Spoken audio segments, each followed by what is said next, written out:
Dear all, my name is Fredrik Nilsson. I'm the Vice President of Campus and Sustainable Development at Chalmers University of Technology. And I'm Karina Mallard. I'm the Deputy Vice Chancellor for Research at Gothenburg University. Chalmers University of Technology and the University of Gothenburg welcomes you to a lecture by the Nobel laureate Paul Milgrom, which unfortunately will be in a digital format today due to cancelled flights from Stockholm this morning. But nevertheless, we are very happy that this will take place in this format.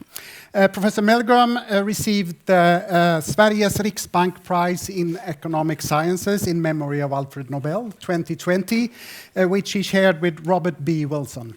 The prize motivation is the following: for improvements to auction theory in inventions of new auction formats. And it's a great honor to welcome you all to this Nobel lecture. And to Professor Milgrom, I can't see you, but I know you can see us, I hope. We are very delighted to welcome you, of course, to give this lecture here today to our students, staff, and also to the interested public. We're also very happy there's so many of you that could attend the seminar today. It's almost half full here, which is really nice to see today. I think it's very important for both our universities, both at University of Gothenburg and Chalmers University of Technology, that we have these lectures and that it also has a strong flavor of internationalization and cooperation. And we feel that we have an aim at university to be an open university that will involve both the constant flow of knowledge and education and ideas. And I think that's also important to have that with the rest of the society. And cooperation to us, and one of the main things is, of course, the exchange of knowledge, which we will share today. I strongly believe that these lectures, like yours, Professor Milgrom, will give us, both us in the staff here, but also young researchers and students and interested public, the inspiration that is so extremely important. And to listen to a person behind the research that is so important, it feels like you will transfer the passion and could make a difference to the young people who might want to get into research in the future. So we are very much looking forward to this lecture, and I will let it over to you, Fredrik, to find. So on behalf of all staff and students at both Chalmers University of Technology and the University of Gothenburg, a little late, but still, our sincerest congratulations on your Nobel Prize. The honor is richly deserved. Your broad field of research is of great interest and relevance to many of us, and at Chalmers especially to everyone at our Department of Technology Management and Economics. Your work, of course, also reminds us that great research can be crucial to societal development. An idea we warmly embraced all the way back to our foundation as a school where poor but talented young people could get technical education and thus contribute to the progress of society. Before we listen to Professor Milgrom, we will get an introduction by Ola Olson, Professor and Vice Dean at the School of Business, Economics and Law at the University of Gothenburg. So please welcome up on the stage.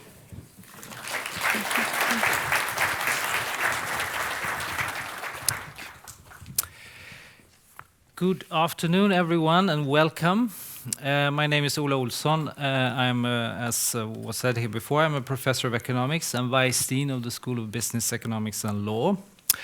And today it's my great honor to give you a brief introduction to the work of our esteemed guest, Professor Paul Milgrom of Stanford University, the 2020 laureate of the Sveriges Riksbank Prize in Economic Sciences in memory of Alfred Nobel, together with Robert Wilson.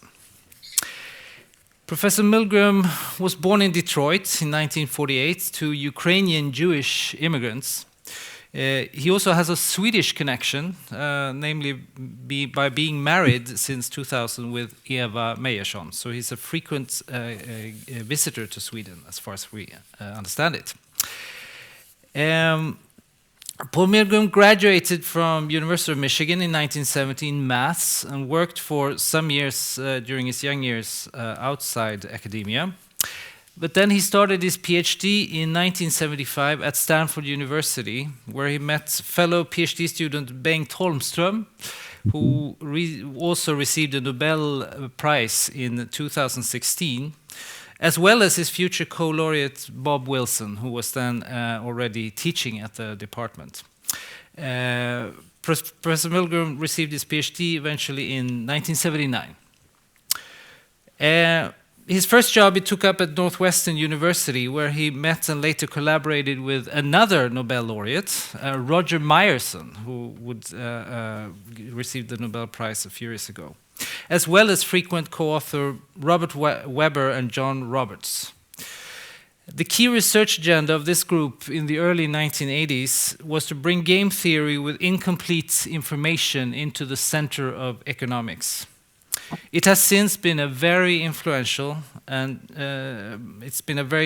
contributions and changed the way we think about many economic issues, indeed. The Nobel Committee prize motivation was for improvements to auction theory and inventions of new auction formats. So auctions is very central to Professor Milgrom's work. According to his own biographical account, he divides up his work on auctions into distinct eras. In the first, Professor Milgrom extended Bob Wilson's research program, often in joint work with Robert Weber. The best-known paper is probably Milgrom and Weber from Econometrica in 1982, that characterized the equilibrium strategies of auction games and studied the extent to which bidders' private information became reflected in prices in auctions and securities markets, and how a seller's expected revenue depended on the auction rules. Now, the second era of Professor Milgrom's work, beginning around 1993, was launched when Congress, the US Congress, authorized the Federal Communications Commission to sell radio frequencies to telecom operators. So this was a political move by Congress, using an auction. And Milgrom and Wilson's research became instrumental for the actual design of these auctions. So just let me briefly try to explain some of the key insights from Milgrom and Wilson's auction theories, also for the students of economics here. They build on earlier work by another Nobel laureate, Vickrey, who assumed that bidders only had private values for the goods or service being auctioned off. And in such settings, bidders' values are entirely independent of each other. And some of these best-known auction formats are called the English and Dutch formats, which I won't go into, which probably Paul might go into, should generally provide the same expected revenue to seller. However, apart from private value that bidders might have when they enter an auction, most auction objects also have a considerable common value that is equal to all bidders. For instance, consider a house that you might want to buy. Your willingness to pay depends on your private value, i.e. you personally appreciate its condition, location, floor plan, and so on, according to your preference or life situation. But your estimate of the common value, how much you might be able to sell it for in the future, is also important. Bidders also have considerable amounts of private information about the object's properties, which further complicates this bidding process in auctions. And bidders in auctions with common values run the risk of other bidders having better information about the true value, and this leads to the well-known phenomenon called the winner's curse, which is another major insight from this literature. And that means that if you win such an auction, all other bidders value the object less than you do, which suggests you might make a loss. And this was in particular Bob Wilson who studied this phenomenon. Professor Milgrom's and Weber's research extended this analysis to deal with situations where there were both common and private information in auctions, and how to deal with this winner's curse issue.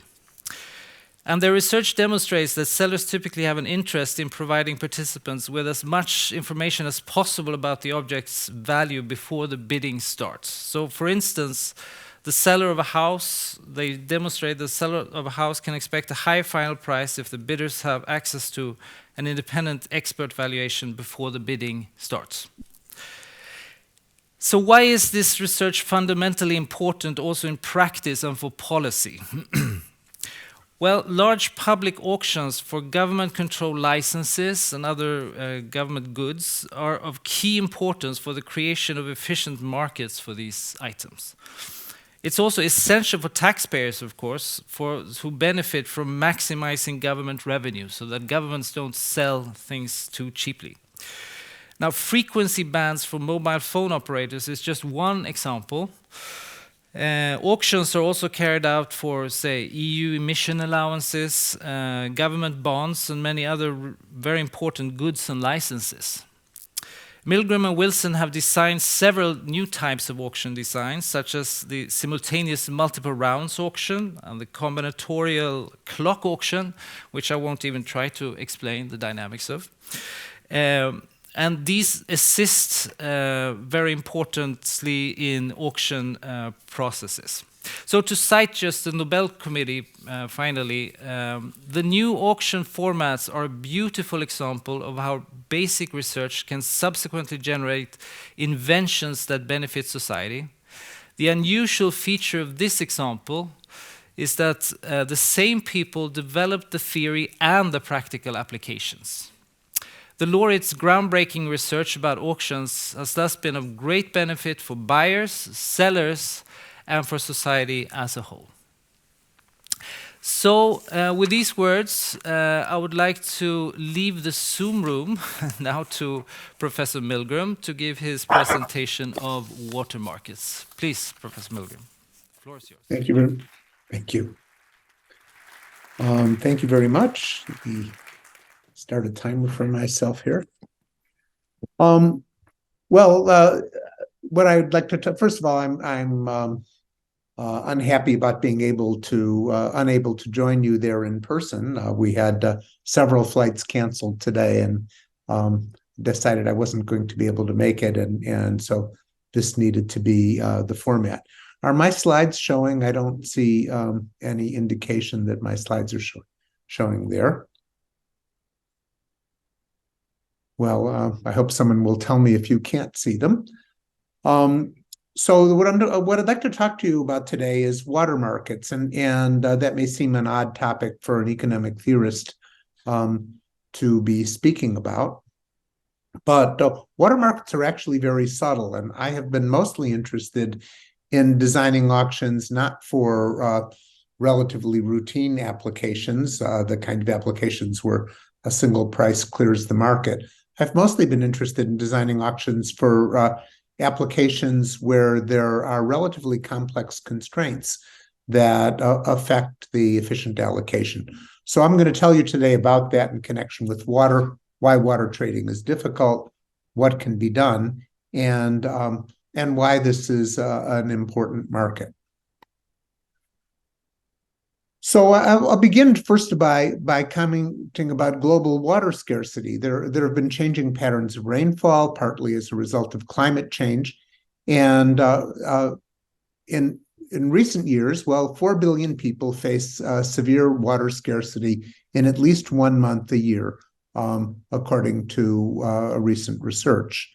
The shortages could soon get worse. Global water demand is expected to increase by another 20 to 30% by 2050, and 700 million people are expected to be displaced by intense water scarcity soon, by 2030. So the water scarcity is quite a serious problem.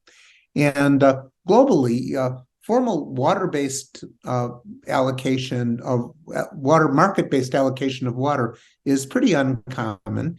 Informal water markets are also not well developed and need some kind of further promotion. So why is that going on? Well, we'll come to that in a moment. But we begin by saying that there is one continent, Australia, that has major water markets. In the Murray-Darling Basin in Australia, they have the most sophisticated water markets in the world. Farmers there can pull out their iPhones and trade using an app.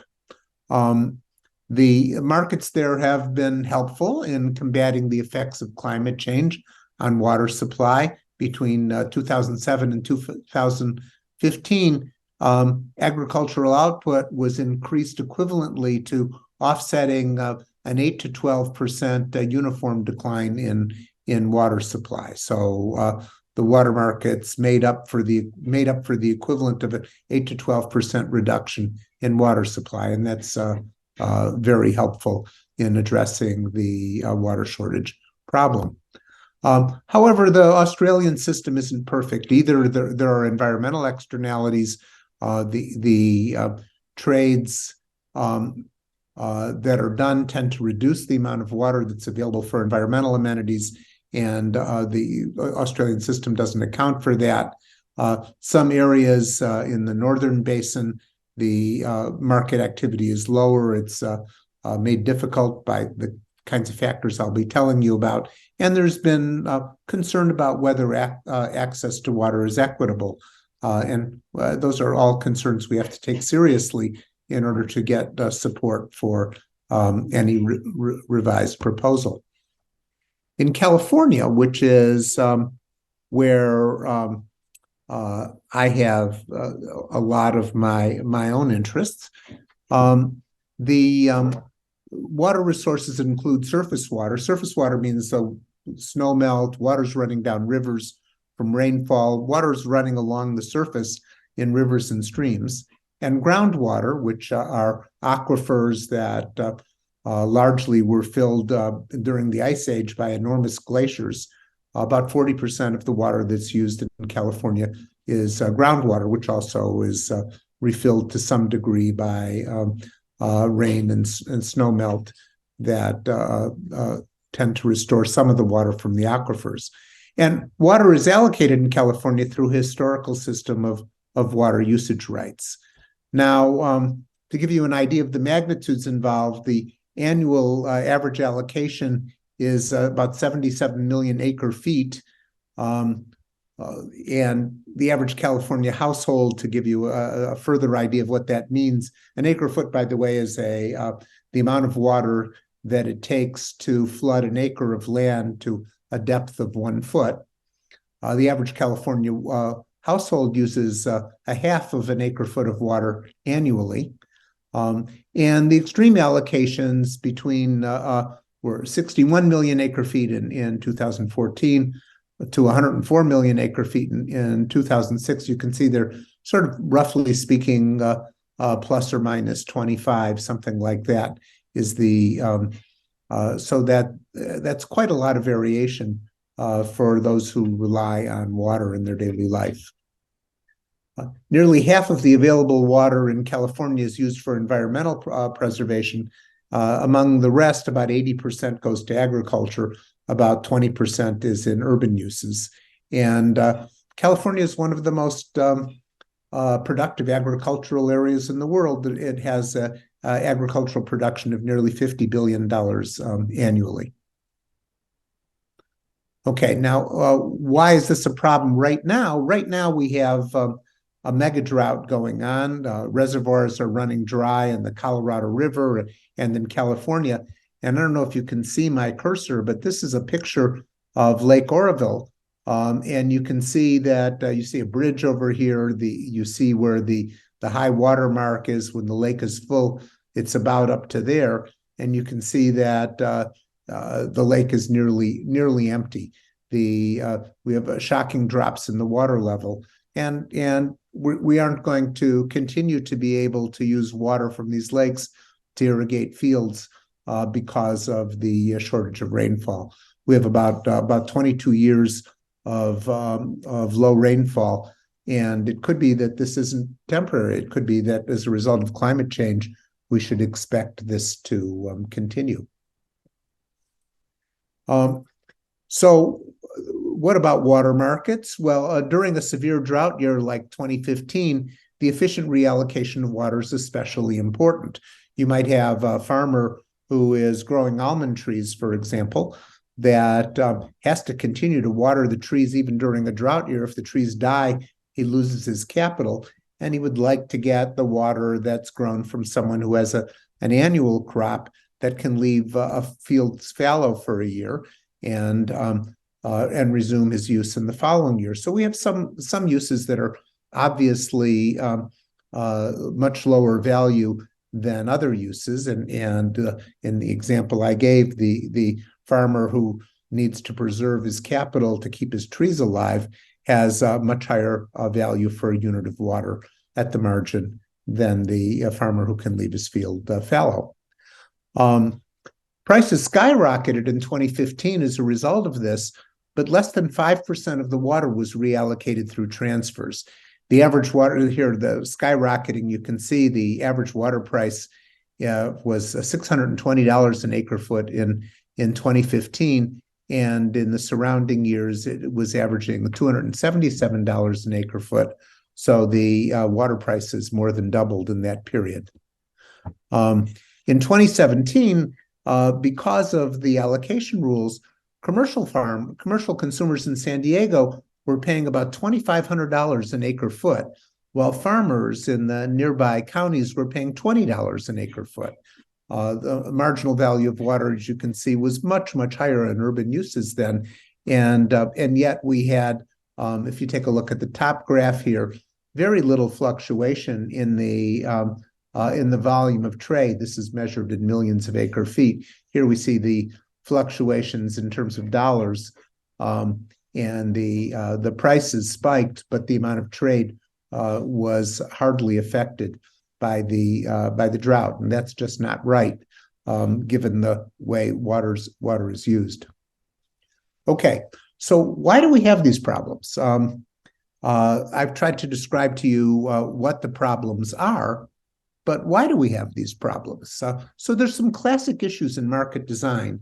I consider myself a market designer these days, and an auction market designer, and there are classic issues that affect the that make it hard to engage in water trade. One of them is externalities and the complexity of trade. I'm going to be very specific about that in a moment, but there are major externalities involved when water is traded, and making trades that are actually mutually beneficial to all the parties who are affected is quite a complex business. There is a bad and incomplete standardization and definition of the commodity. This may surprise you because you might think, commodity is clear enough. It's an acre foot of water. What else is there to know? Well, I'll try to show you a little bit more about that and about the difficulties of accurate and accessible measurement of how much water is being used. How do we even measure a farmer's water use, and how do we measure the externalities? If a farmer is pumping water out of the ground from a well that has been drilled into an aquifer, how do we measure the amount of water that's being drawn? And then simply the communications. Those of you who've studied market design may understand that very often the reason trades don't take place is that people don't know that there are good trading partners that are available for them. So in the remainder of this talk, what I'm going to do is I am going to describe these issues and how they impede water trading. And I'm going to show that there are some analogies to spectrum auctions that I've already solved that I hope might be helpful in finding solutions. So to show you how this works, here is a picture of a hydrological network near Sacramento, California. And let's take a look and see what we see on this network. So first of all, there are these blue lines that represent streams, and these yellow lines that represent canals. Okay, so those are two elements of the picture. There are red dots that represent rights holders that are entitled to receive water. So this may be the location of a big farm here and here and there, for example. And oops, what just happened here? The red arrows indicate, and this is the part that's interesting and makes things so complicated, represent return flows. So this farmer over here is diverting water from the, I haven't got the green lines. So the green lines indicate diversion. So this farmer over here is getting water from the stream. The water is being diverted at this point and coming to the farmer here. And if the farmer is diverting, let's say, 2 acre-feet of water, some of that water will evaporate. Some of it will be absorbed into the plant, where it will transpire into the atmosphere. That water is called, that's lost that way, is called evapotranspiration, that either evaporates or goes into the plants. And then the red arrows indicate return flows. So some of the water goes into the ground. Maybe half the water that's used might go into the ground. And into the ground, it may then go into an aquifer or flow back into a stream. So this farmer is receiving a water diversion from here, and half the water he's using are flowing back into the streams here and there. This particular farmer is returning water to 2 streams. This farmer is getting water from 1 stream, and when he uses it, the return is to a different stream. So these are so-called return flows of water. And importantly, the users may return water to the original stream, or they may return water to a different stream. And the water, once it's returned, is then available for use by another farmer. That makes this very different from a commodity like oil or anything that you might draw from a mine, where you take the commodity out and you use it and it's not available to anybody else. Here, the very same molecules that are used by this farmer, some of those molecules will be available downstream for another farmer who is taking water out of the stream. So it's not an adding up constraint of the sort that we're accustomed to when we do ordinary economic theory. Okay, so let's take a look at a simple example, an abstract example that will help us see what the implications of this may be. So here we have 2 parallel streams. They each have an available flow of 40 acre-feet that can be taken out by farmers. This, by the way, is from work by Billy Ferguson. I should have said on the opening slide, I got a little bit distracted here. Billy Ferguson's a graduate student that I'm working with who has done the lion's share of the work here, and Billy deserves a lot of credit for what you're seeing. Anyway, in this simplified example, we have 2 streams with 40 acre-feet of water flowing and available. And the green arrows, having a little trouble here, green arrows represent diversions from the stream. So we have 3 farmers, Alice, Bob, and Charlie, and Alice is entitled to take 25 acre-feet. Bob's entitled to take 20 acre-feet. Charlie's entitled to 45. And you can notice these don't satisfy any adding up constraint. 20 plus 25 is 45. That's more than the 40 here. 45 is more than the 40 there. And yet it turns out that this is a feasible plan, because out of Bob's 20 acre-feet, only 10 is actually used up. 5 acre-feet flows back into the first stream, and 5 acre-feet flows back into the second stream. So Charlie now has this 40 plus this 5, which is the 45 he's entitled to, that he can use. And Alice has the 20 that wasn't taken plus the 5 that Bob returns. So Alice has 25 acre-feet that she can use. Okay, now suppose that Alice has a need for water, values marginal water more than Bob, and wants to buy 8 acre-feet of Bob's rights from him. What will happen?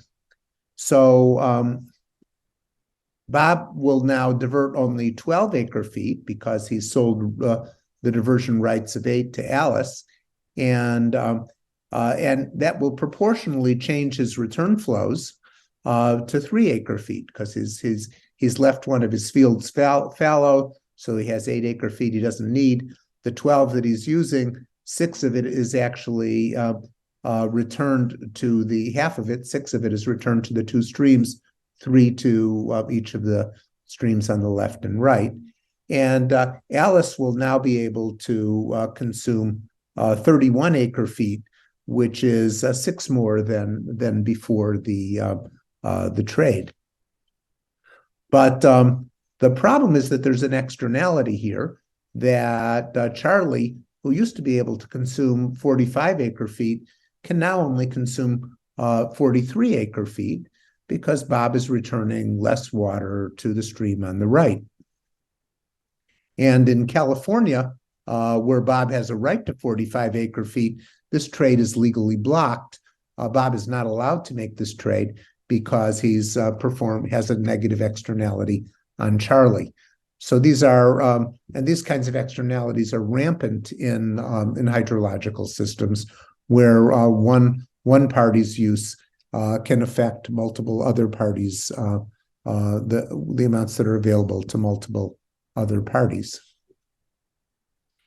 The California Supreme Court has commented on this, writing in a decision in 1977 that the scope and technical complexity of issues concerning water resources management are unequaled by virtually any other type of activity presented to the courts. So these complexities are common, and they're very large complexities, especially in realistic hydrological systems. Okay, so efficient bilateral trade can have externalities on third parties, and it may affect the parties' legal rights. In my example, for Alice to purchase any water from Bob, Charlie has to be compensated for the damages. And so efficient trade needs to take into account those externalities, which requires multilateral coordination and also requires knowledge of the externalities. I mean, how do Alice and Bob know how much water is flowing to Charlie and what the effect is?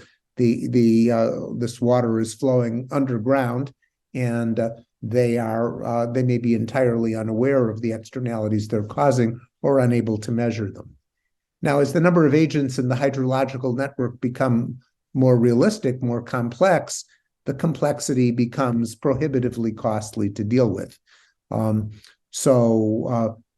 This is one of the things that makes water markets difficult, that trade, even determining whether you have a potential Pareto improvement and determining whose rights are affected by the trade, is so difficult.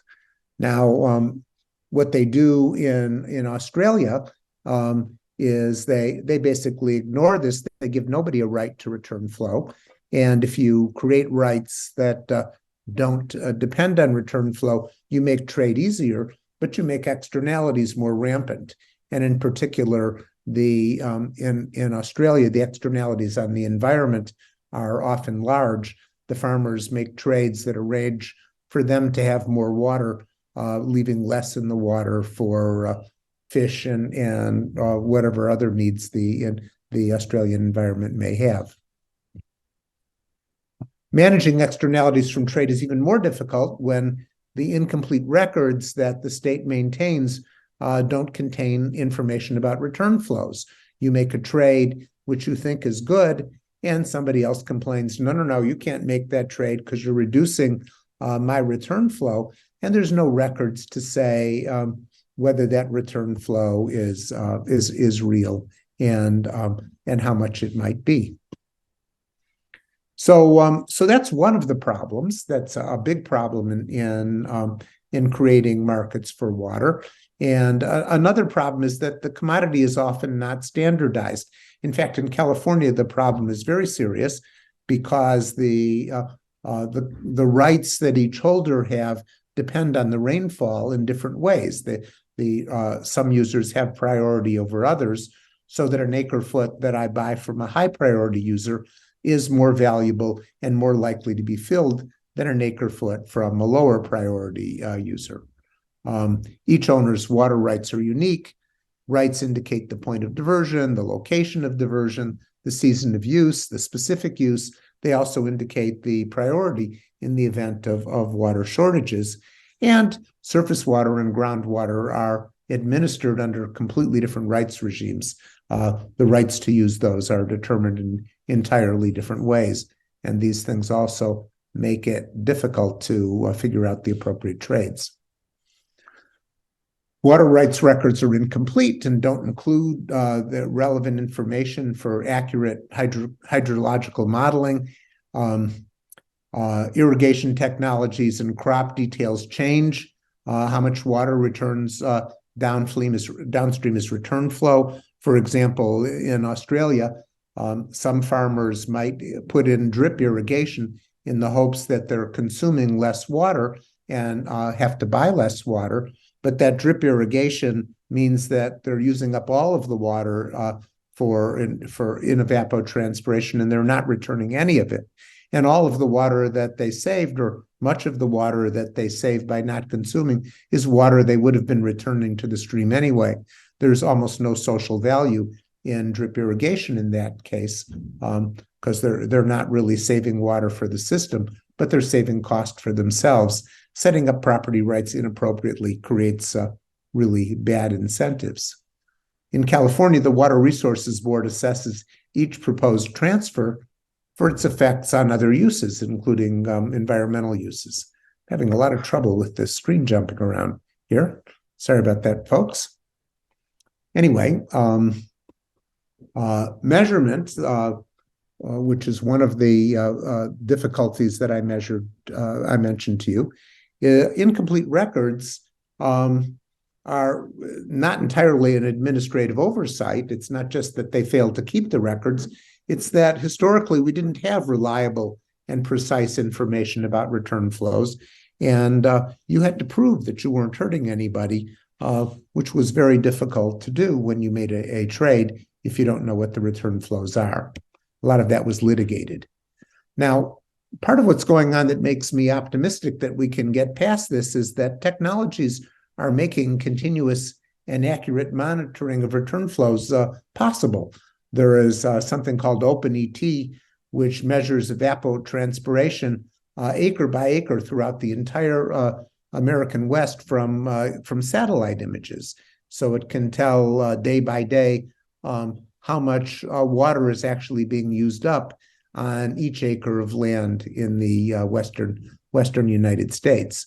And advancements in monitoring technologies and radars and quantum sensors are improving our ability to tell where water is flowing and how much is being used. So, and hydrological models are also improving and helping us through their increased computational capacity. And the idea is that integrating these technologies could make it possible to identify Pareto improvements, to measure water use, and to create a system that that supports a profitable or beneficial trade. Okay, the last thing, for those of you who've studied market design, perhaps you've listened to Al Roth talk about kidney exchange, for example, or people talk about any one of a number of applications. In kidneys, the very first problem that the kidney exchanges had is that if you had a donor that was not compatible with you, you might not be aware that your donor was compatible with another kidney patient and that his donor was compatible with you. There were no records that help people identify profitable exchanges. Well, we have that kind of situation we have that kind of situation in the water markets now, where the lack of records makes it hard for the parties to even identify potential trades that could be beneficial. And we need to systematize the communication in the market so that people can find their profitable trades. Okay, another reason that I have some optimism about this is that water markets share some characteristics with television broadcast markets as they existed in the United States before the U.S. incentive auction, which I led the team that designed the U.S. incentive auction. In connection with radio spectrum, the changing conditions that were going on is that broadcast television, fewer people were watching television over the air. There was an increased demand for mobile broadband, and it was obvious that there was a need to move spectrum from one class of use to the other. Many of these improvements that are going to be needed in water are also fairly clear. For example, during periods of drought, making sure that the trees remain irrigated when the annual crops, some of them are cut back. The rights may need to be converted and combined to avoid externalities and promote new uses. And in TV broadcast, we needed to avoid creating interference among local broadcasters. And in the moving from irrigation to urban consumption, again, we have the same kind of local externalities to be concerned about that we need to be able to measure and account for. And we've done that sort of thing before. We have market designs set up that can accomplish that. And another thing that, these markets, which didn't exist for a long time, you might wonder, if you believe in the Coase theorem, you may wonder why these markets didn't exist. And computational complexity and the reliance on engineering models are part of the issue. Frequency interferences in the U.S. incentive auction, there were 2.3 million constraints governing things that we weren't allowed to do. For example, to have two television stations that were too close to each other broadcasting on the same channel. Return flows also create certain things that you're not allowed to do. And the engineering models require complex calculations to figure out what the beneficial trades are. We had NP-hard interference graphs to work with, and in water, we have massive hydrological models to work with. They're daunting, but we've done something similar before and believe that this might be doable. So I guess I've raced through a little bit here, but the current mega drought that's going on in the West highlights how climate change is going to continue to disrupt water resources. We're sort of hoping to create a model that will be useful after we figured out how to do this in the West, that might be useful in other places in the world as well. We're drawing lessons internationally. Recent work on Australian water transfers has shown that a healthy, active market, their market is far from perfect, but it can combat scarcity. It can cause water to be used more effectively to produce agricultural output and help mitigate the losses from climate change. Market designers, such as myself, are uniquely situated to study the key sources of market failure in water markets, such as the California water market. And the work we've done previously dealing with complex sets of constraints provides a framework and a way to begin to build market rules that might work in this framework as well. Now, there is our famous humorist Mark Twain had a saying that I think is a good one to end with. Whiskey is for drinking, Twain said. Water's for fighting over. At least in the Western United States, limits on water have long been a source of conflict. I'm hoping that to change this to whiskey is for drinking, water is for trading. We'll see how well we do on that. And it looks like I finished a little bit early here, but I don't want to take this any further. So there we go. Thank you.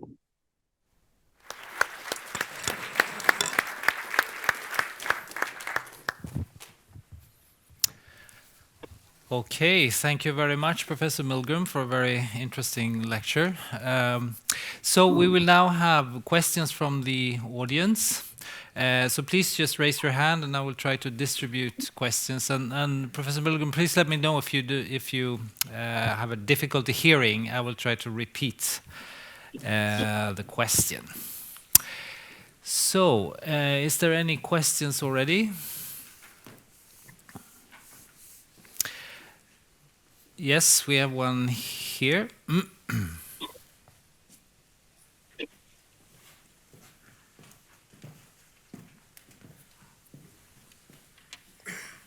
don't really have a question.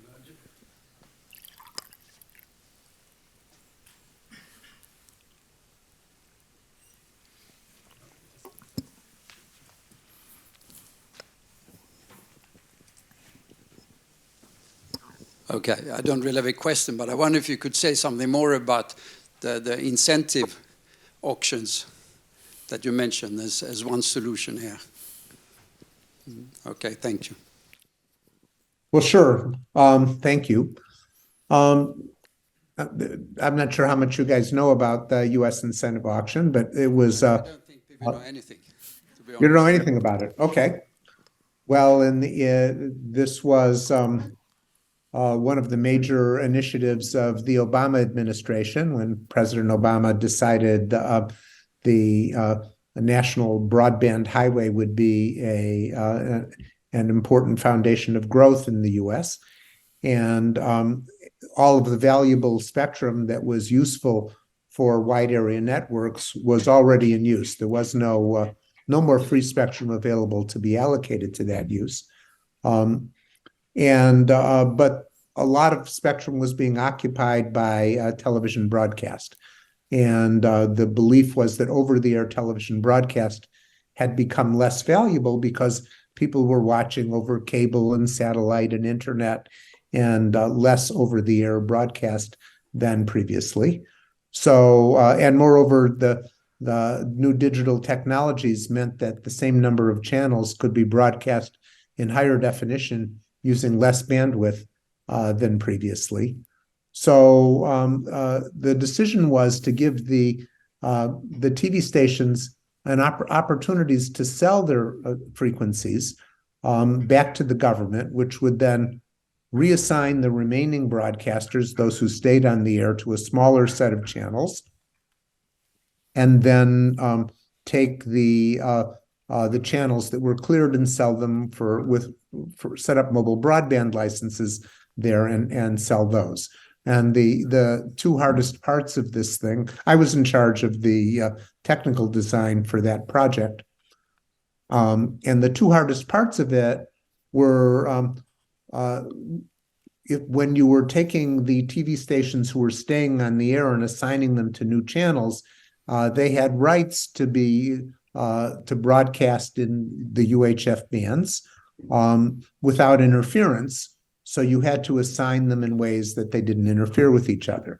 And basically, two television channels that are stations that are too close to each other can't broadcast on the same channel without creating interference. So you would imagine that you represent that by a graph in which two stations are connected by an edge if they can't be broadcasting on the same channel without creating interference. I'm simplifying a little bit, but that was the essence of the constraint. And now you have all of these constraints represented by edges in a graph. And it's a classic question in computer science. Given a set of colors, think TV channels for colors, and given a graph with nodes and edges, is there a way to assign a color to each node? That is a way to assign a channel to each TV station so that no two connected TV stations are the same color that is on the same channel. That is there a way to do it that doesn't create interference? And that problem is in the class of what are called NP-complete problems, which means there aren't any algorithms that are guaranteed always to be fast for those problems. And we had to design an auction where we only left channels on the air if they could all be assigned in the frequencies that were available. So we had to, for each set of channels that we were for each set of stations we were considering, we had to solve a version of a problem like this. It was a very complicated technical work, and we had to make the auction simple for the bidders. The other important challenge in this purchase is we couldn't explain all of this to the bidders. It had to be something that, from the bidders' point of view, would be very simple. So we constructed an auction that was simple and not too costly and pretty close to efficient, and cleared a bunch of spectrum, which we were able to sell for mobile broadband. The other difficult challenge, besides the one I've just mentioned, sort of the second most difficult challenge, was deciding how many channels to clear. There isn't any supply curve and demand curve that's in Econ 1. The commodities are all homogeneous. You can measure just in terms of quantity. And here we had a quantity indicator, a number of channels or a number of stations, but the stations are all different. They all have different interference patterns, and deciding how many to clear involved a generalization of the idea that supply and demand should cross, and we had to do that as well in constructing this auction. So I'm imagining that in water, similarly, we will have some people willing to sell their rights, other people will seeking to buy rights. We will have lots of constraints to make sure that we don't violate the rights of any farmer, just as we had lots of constraints to make sure we didn't have to that we didn't violate the rights of any broadcaster on television spectrum, and we could try to acquire some water to reduce the overall demand for water and to provide water to its more valuable uses. Does that help? That was sort of a short. I can't see you anymore. That was sort of a short description. I don't hear you. I don't hear you.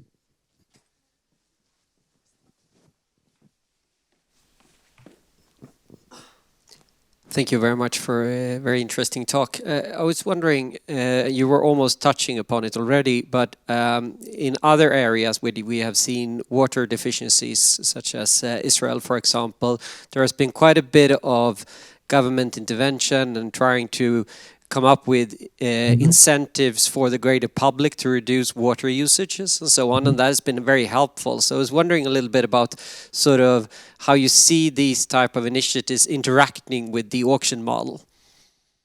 Yeah, so the auction model is, but first of all, let me comment that the uses you're talking about are probably mostly urban uses. Urban uses are relatively homogeneous, so there's a water that you use in your house doesn't tend to get reused by another urban user, and so setting a price and encouraging conservation can actually conserve water use. The whole point, an important part of the point of setting up markets and creating prices, is encouraging people to economize on water. To say, gee, if I have extra rights, I can sell them profitably, or if I'm buying rights, I can save money by using less water, and so the very point of creating these markets, the way efficiency is improved, is by encouraging people to economize on their use. The problem is that it's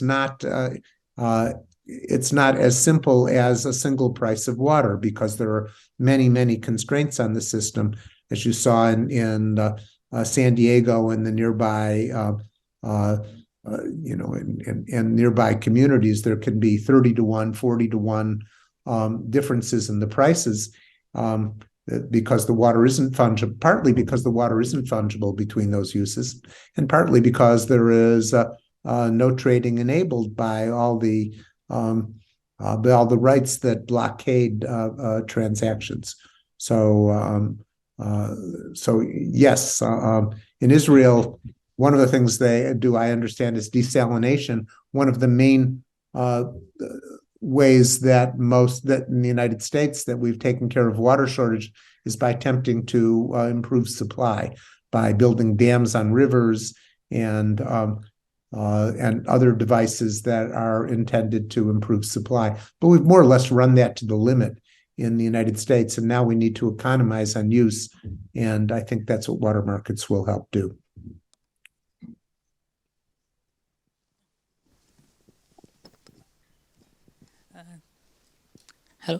Thank you, Professor, for the talk.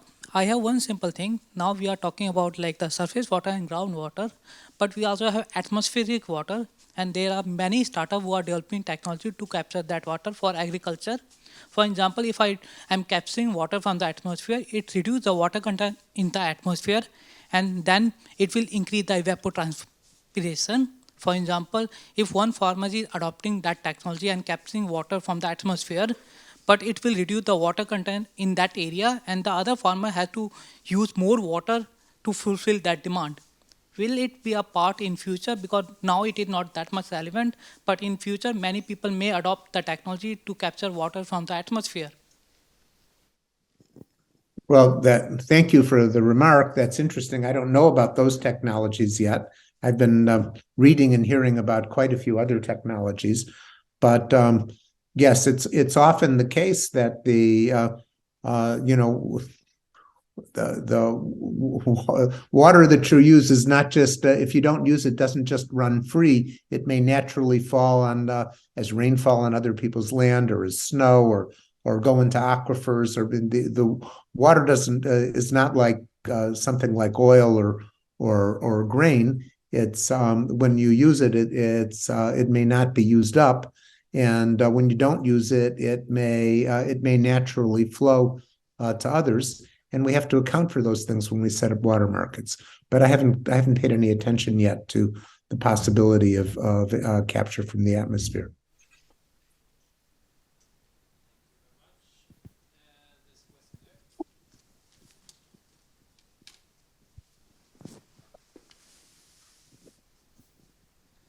Thank you very much, Professor Milgrom, for an excellent presentation.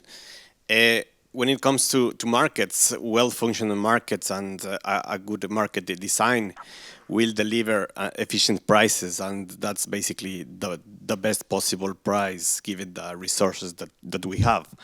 When it comes to water, what I am thinking is that affordability is a very important issue in place, considering the Millennium Goals and all of that. What about the case when efficient prices are not compatible with affordability? Is it something that you should tackle outside the market, or there are some market design features that you can think of?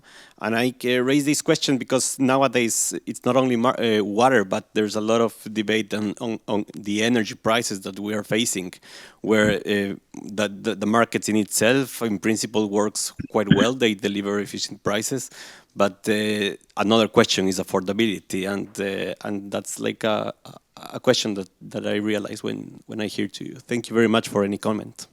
Mm-hmm, mm-hmm.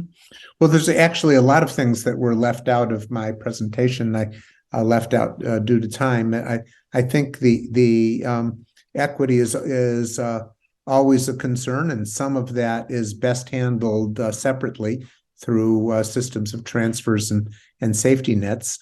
But there are a number of other issues that are connected, that are related to equity, and we have economists often doing market design ignore pecuniary externalities, for example.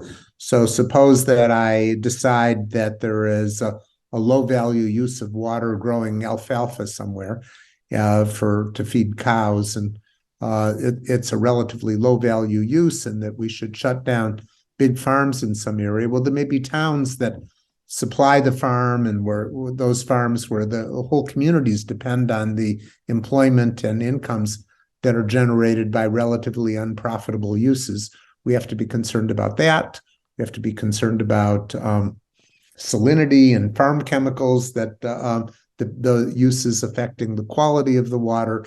So the number of issues that we have to concern ourselves with is large.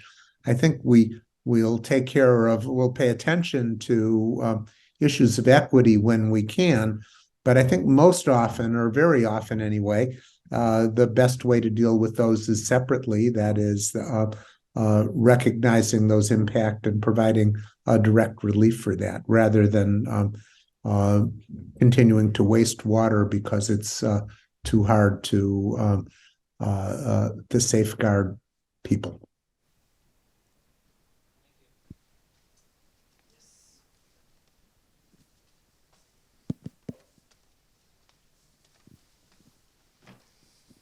Hello.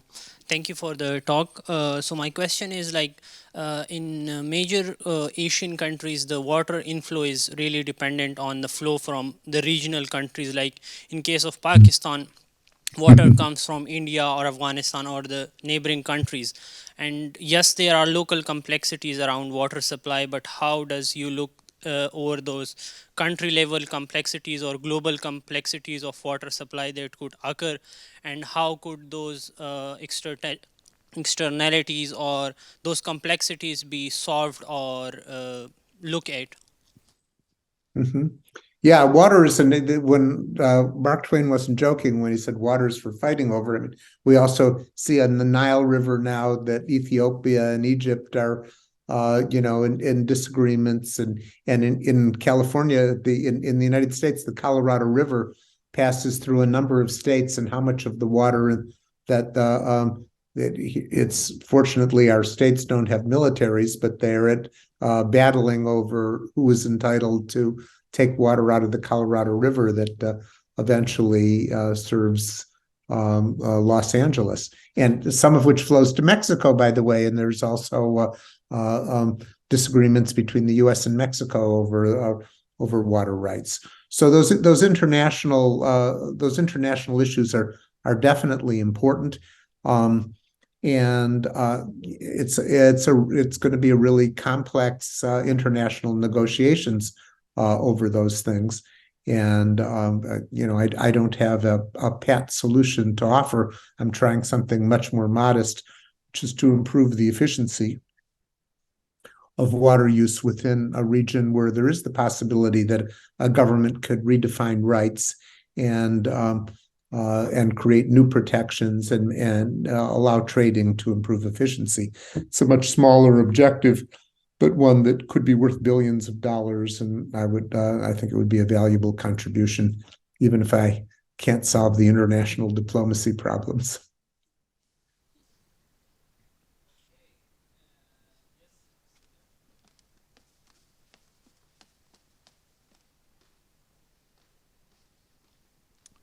Thank you. Erik Bolin at Chalmers University of Technology. And in the presentation, initial presentation, I gave a little bit overview of your works in applying auctions to frequencies, mobile frequencies, spectrum. Mm-hmm. And now if we consider that practical value of your research, not all coming from you, of course, but looking back at the billions of dollars that have been paid for mobile frequencies, there's been estimates suggesting that historically up to now, maybe close to $1 trillion has been paid for mobile spectrum. It's been hundreds of billions in any case. So that's a staggering amount being paid by private actors with an underlying profits, of course, and underlying great social use benefit. What advice would you give to governments to not misuse that instrument? Because sometimes there's been rations created which have provided upward bias for the auction prices. What advice would you give to governments? So I don't tend to give advice that's abstract in general like that when I give advice. I'm aware, as you seem to be aware as well, that governments have been very different in the way they've approached the auctions. Some of them are very concerned about raising revenue for their countries. Others are very concerned about preserving competition in the telecom sector, or in ensuring that service is widespread to consumers across the country, or they may have any one of a number of objectives. And in fact, when I was working for on the incentive auction for the Federal Communications Commission in the United States, there were differences even among the Democrats and Republicans who were members of the commission, with the Republicans being more concerned about budget deficits and wondering how much money would be raised, and the Democrats wanting to accelerate the transition to mobile broadband and saying, how could we modify these rules to maximize the amount of frequencies that were cleared? I don't think it's up to me to tell the politicians what their objectives should be. Rather, I try to explain to them the consequences of the decisions they're making, and when I think there are harmful consequences, to tell them so. And that's sort of the way that I have approached this in the past.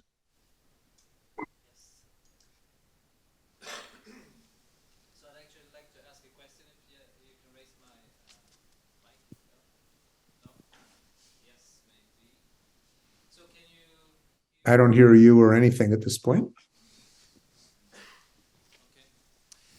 So, just a quick question. You mentioned in your talk that this need for improving water markets seemed to be partly driven by climate change. And Yes. Is that the case in general for water in California? It seems that it is. And if that's the case, do you see also other areas where climate change might actually cause kind of new needs for market mechanism designs for economists to actually work on, and not just in water but in other fields as well?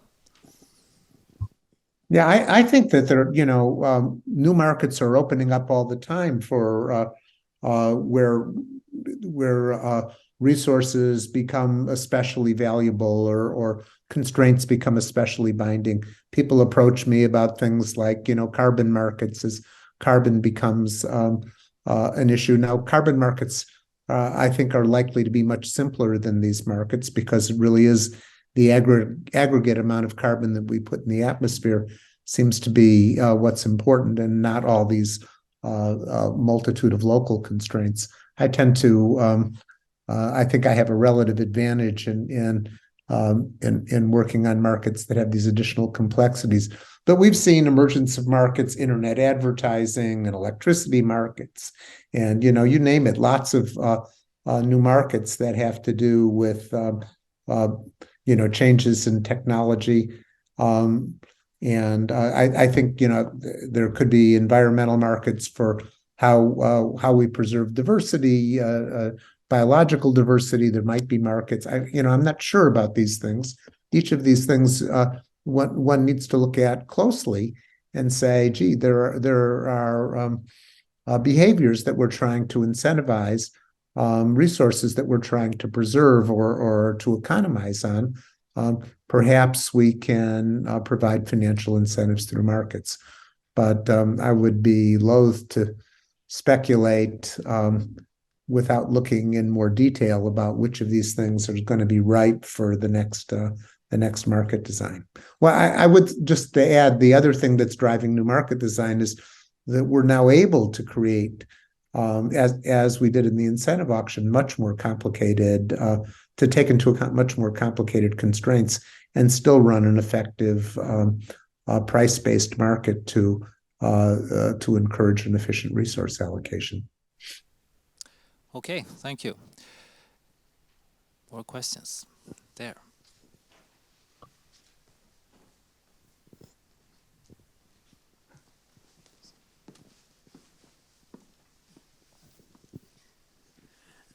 Hey, I have one question related with more juridical things. That do you think that if water was treated as a public good, not as a commodity, as we have seen in this example, it will be a solution to improve the water scarcity in the world? Yeah, so there are many people who think, actually, they don't think of water as a commodity. And as I've tried to indicate, I don't think of water as a traditional commodity. So people in a community, and water has many attributes. I've begun to describe some of them. It has environmental attributes. It supports, it supports ecosystems of various kinds, and we want to preserve those and consider those trade-offs. It supports communities where the amount of water affects it can affect the environment. It can also affect overall farm employment. which might so these people think that gee, you know, it's not okay for that farm to sell its water to Los Angeles because they're not the only ones who are affected. It's really a local community resource. So I think water has all these attributes that we need to take account of. And yet, despite all of these attributes, it's clear that we have a lot of waste going on, and that if we can get a price on water that where we satisfy the necessary constraints, but we also encourage people to economize because they can sell the excess or they can avoid paying for some of the water they have, we can create large gains without creating losses that are too large of the sorts we're talking about. So I don't think that water is an ordinary commodity, but I don't think that considering it just a public resource gets it right either. I think we need private parties to have incentives to economize, and we need to be sensitive to all of those needs.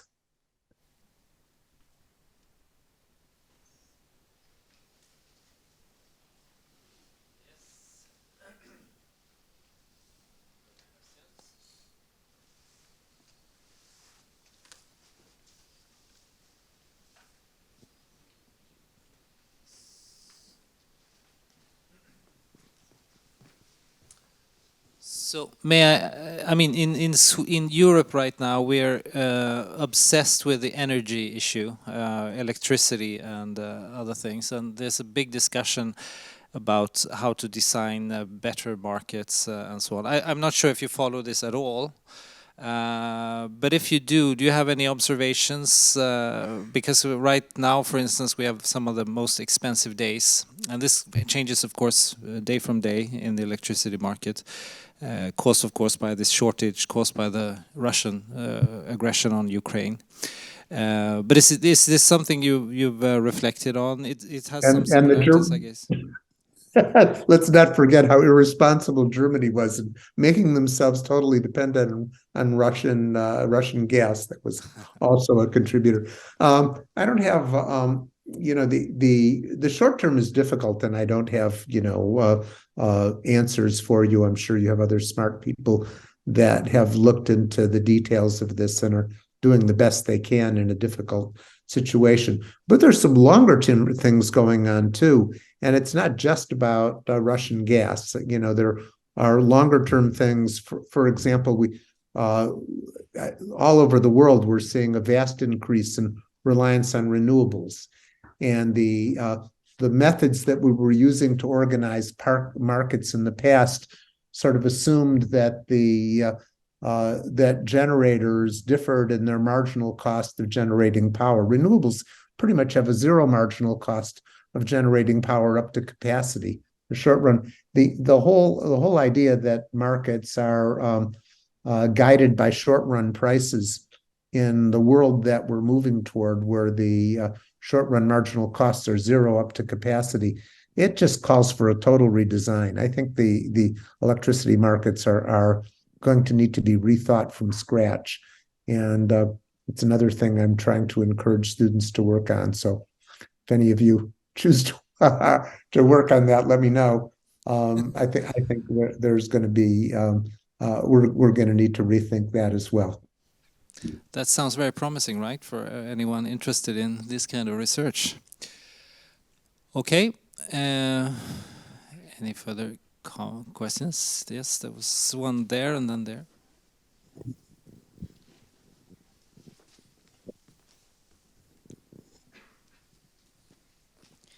So, do you hear me? I do. Okay. Having in mind the transformation of automotive industry and electrical car getting more popular and government pushing toward market toward electrical cars and environmental friendly actions, many companies such as Volvo are building new factories in order to manufacture batteries, which is highly dependent on water. How could these factories and this action affect the environment, and what kind of policies are necessary in order to reduce the effect of these actions? Yeah, the world is changing all the time. I mean, when I was telling you about radio spectrum, the reason for wanting to set up markets is to make it easier for there to be adaptation, for the high value uses to get more of a resource, for the uses whose values are declining to give up the resource. That's what the whole point was. So if it turns out that that these electric cars, that these batteries are extremely valuable, and that and that water is needed for that production, well, then that's one of the needs that we have to accommodate. And in doing that, and I think we do that accommodation partly by setting up markets. At the same time, with water in particular, we have to pay attention to environmental impacts. So those are among the constraints that I take account of in the designs we're looking at for California water, is to protect the flows, particularly in dry years, to preserve the environment. So taking account of constraints that we impose as, by the way, another general thought for those of you who are interested in this, I don't think that the way we balance objectives is mostly by saying, well, we weight things in a particular way. I think often the way we prescribe our objectives is by specifying constraints. We say, gee, we're going to have affirmative action. There should be at least half the jobs should go to women, or we say that at least we specify constraints often. There should be at least so much water available for the fish that are swimming up the stream, as opposed to writing values on things. And so I often assume that I'm going to have additional constraints that people are imposing on me, and ask, how can I design a market that produces an allocation that satisfies constraints and is as efficient as possible subject to that? So I'm not sure if I've answered your question, but you're just talking about one use of water, and I wouldn't think about it any differently than any other use of water.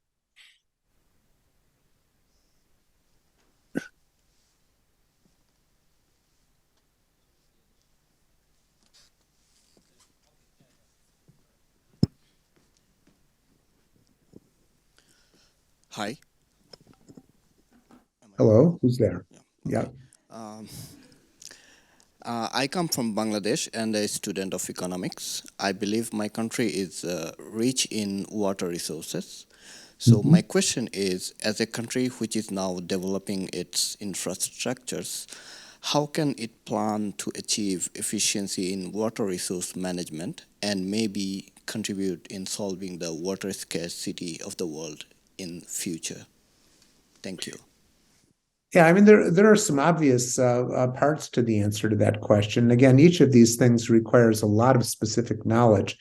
But if water shortages are important in other areas and not important in Bangladesh, then you might be your country might be exporting products that are water intensive in their production, whatever those high value products that are water intensive, whatever those might be. The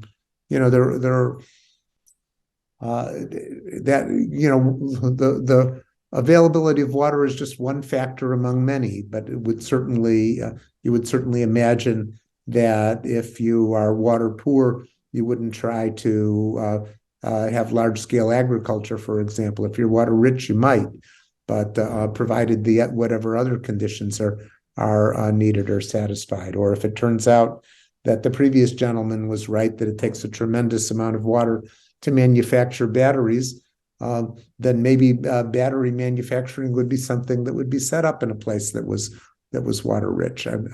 But that's the availability of water is just one resource, and each of these decisions depends on a much more complete analysis of all the requirements and what are the high return activities, and making the decision on that basis.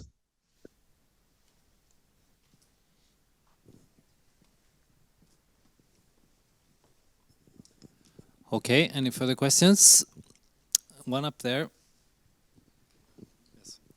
Thank you very much. I learned a lot about auctions and auction theory today, so that was very interesting.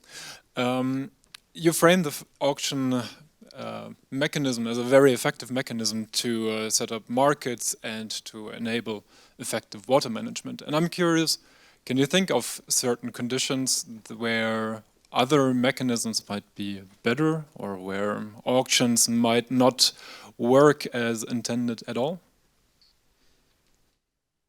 Yes, I mean when I speak of auctions, first of all, I'm not using the term in quite the same way the Nobel Committee did. I think of the problem as being one of discovering prices where there is decentralized knowledge, where you know what your valuable applications are, or what resources are available to you to economize on water, or to produce some valuable product. And we run, a decentralized economy where each individual needs to be given proper incentives and then acts on those incentives. So I don't have any one particular set of rules in mind when I speak of an auction. I'm talking about any relatively centralized process for determining prices to guide resource allocation. And there are many rules of that sort that you can find, as opposed to, for the main distinction I would make is between an auctioning process and decentralized bargaining, where you instead of having competitive offers, you bargain with people sequentially, with your regular supplier, your unique supplier, something like that. Auctions are mostly a matter of prices being set in a competitive way, of which there are many, many variations. Now, when doesn't that work? Well, there's sometimes when people do silly things. There are famous examples where people are paying individuals not to cut down a forest, or to preserve some resource. And what they do is they say, fine, I won't cut down this forest, then I'll accept your payment, but I need wood, so I'll go cut down a different forest. And I think people who are engaged in procurement sometimes are being silly about thinking about the scope that they need to cover to be successful. And I've just given you an example of how it would be silly to run an auction that was as narrowly focused as that. So yeah, I don't know what else to tell you about that. Okay, I guess we're nearing the end of this seminar. But I would just like to ask a general question. I think there are many students here, even PhD students and so on, who are quite interested in maybe becoming researchers and already have started a research career. And I know you very actively supervise several young PhD students. So is there any general advice you could give to students who really want to pursue a research career, from your long experience of this? Well, I think there's a matter of trusting the process. You want to pick on, you want to think about areas that are important, and that you can be passionate about. And important means different things to different people. Some of them are important. Sometimes importance is about immediate applications. Sometimes importance is about advancing fundamental knowledge. Sometimes, well, you have to decide for yourself. But I think that researchers ought to be trying to talk to others, to have some impact either on other researchers or on practitioners. Think about when you're looking at you dig into a question and you keep digging, but at some point you ask yourself, why am I doing this? Who's going to care? And if it's that, and there can be many different answers to that question, but if there's no answer to it, then you're barking up the wrong tree. You do want to do research that moves knowledge forward, or has immediate application. One or the other, seems to me. Okay, so if you were here in person, and we greatly regret that you're not, we would of course have given you a gift right now. I can't do that virtually; it doesn't look very impressive, so I'll skip that. But you promised that during one of your next visit to Sweden, you would actually come to Gothenburg. So we hope we can accommodate you here in person. We'd be very happy to do that at a later stage when you have an opportunity. But anyway, yes. I would have enjoyed looking some of those questioners in the eye, seeing who they were. It's a little difficult to talk in such an anonymous way.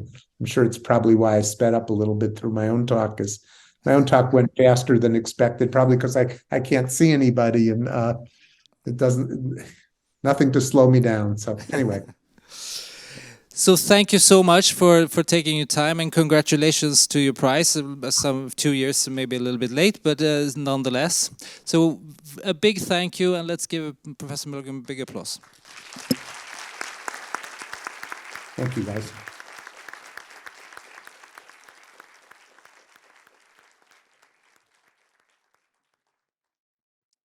Thank you all. Bye-bye.